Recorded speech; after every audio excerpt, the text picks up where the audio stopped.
I'm delighted to be joined by Danny, Global Vice President at JinkoSolar. Danny, thank you for joining us today.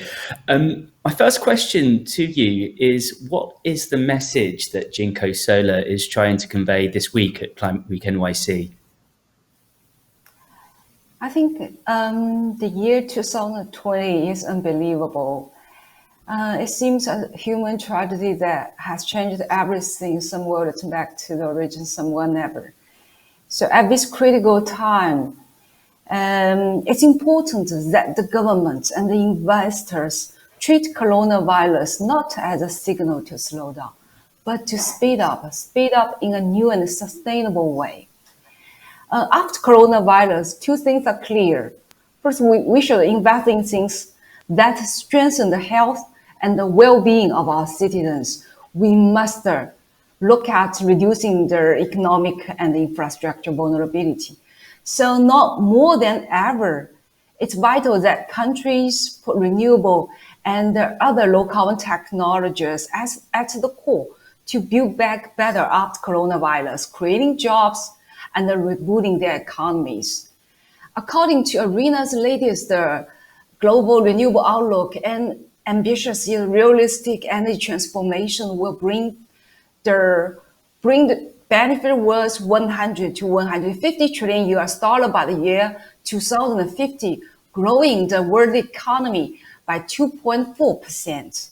So as for this is for the country's aspect, and for the business sectors, it's exactly the right time to invest or to use renewables. Too early could be too costly, but later will be really too late. For investors, a clean energy, particularly solar power, generates an economic return 3 to 8 times higher than your initial investment. And for the industry consumers, clean energy, for example, the solar power is cheaper now. It's even much cheaper than coal-fired power price. So now join RE100 by committing 100% powered by renewables. It's not only a matter of CSR. It's a matter of economic sensible and smart investment. So doing well by doing good is now realistic and has become new strategies for more and more business. I think this is the message we'd like to share with the rest of the business world. Brilliant. Thank you for that answer. It's really interesting. I just want to pick up on something you mentioned there. Obviously, 2020 has been a year like no other, nothing we've seen before. How have the events of this year changed the pace or the way in which you're trying to tackle climate change?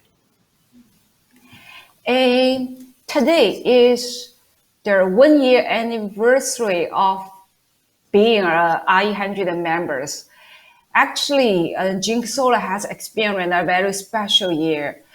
At the first phase of pandemic outbreak, because of the disrupt of supply chain, postpone of projects, and the incredibly low oil price, the green transition has probably slowed down, as surviving the coming recession at any cost will take the front seat. But this in return will make the countries and companies, including JinkoSolar, to rethink our energy mix and the way we generate and use the electricity, for example.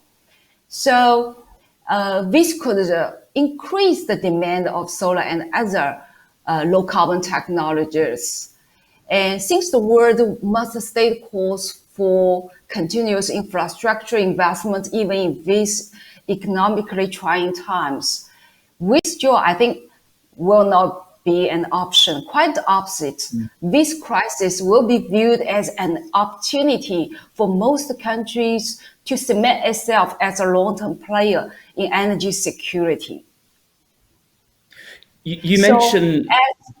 yeah. Sorry, please continue. So as a solar company, as well as our RE100 member, in addition to our commitment to reduce our footprint, and JinkoSolar will reserve no effort to continuously improve the solar technology in terms of cost, efficiency, intermittency and digital enabling to make it better or close to be perfect without outstanding weakness, and make it inclusively benefit for the whole world. Thank you. And you mentioned there your membership of the Climate Group's RE100 program. I'd like to ask, what role does collaboration play in how you're tackling this? And do you find, weeks such as Climate Week NYC or COP26, which obviously is being postponed to next year, do you find these key opportunities to collaborate with others and further accelerate the change that you're making? Within the context of COP26, I think that the Climate Week provides a unique opportunity to remind the global community that that crisis like coronavirus is one more wake-up call for the scale of action on climate change. So I think that's to address the challenges of climate. One industry or one single industry or one single company is not enough. We need more transatlantic cooperations. We need to push on the policymakers to use their massive economic stimulus packages to support the low carbon technologies, politically, institutionally, and also economically. So we need more cooperation among industries. We need more ecosystems, not only in energy generation side, but also in energy transferring side or energy application. So we must to make it to realize the so-called the future energy, that is decarbonization, digitalization, and decentralization. So it's not a task or responsibility of one industry. It needs every business sector, every private companies to realize that they will be a contributor in this action on climate change. And just one final question from me. You mentioned there about putting pressure on governments and other businesses to go in the right direction. And as an organization that's been at the forefront of putting this pressure on and collaborating with others to do so, do you think it is working? Do you think that progress is being made? I think that's actually we have done a lot of work, and it's an incredible jobs. Particularly from the RE100 teams. Yeah, it's an honor to work with such a great team. But we actually, I still think that we are far behind the progress. So particularly facing this coronavirus outbreak, that's lots of the works we have to, it seems in pending, or even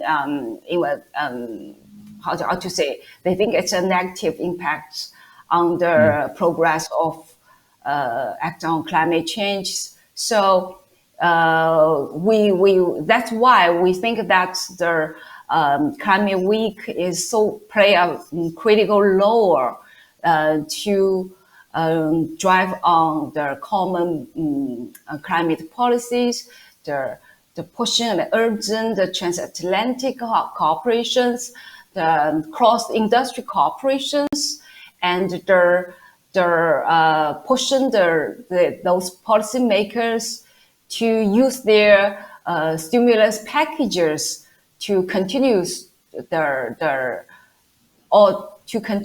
the more aggressive actions on climate change. Well, it sounds like we're getting there, but more needs to be done. That's really insightful and interesting. Danny, Global Vice President at JinkoSolar, thank you so much for joining us at Climate Week NYC, and thank you for joining us today. Thank you.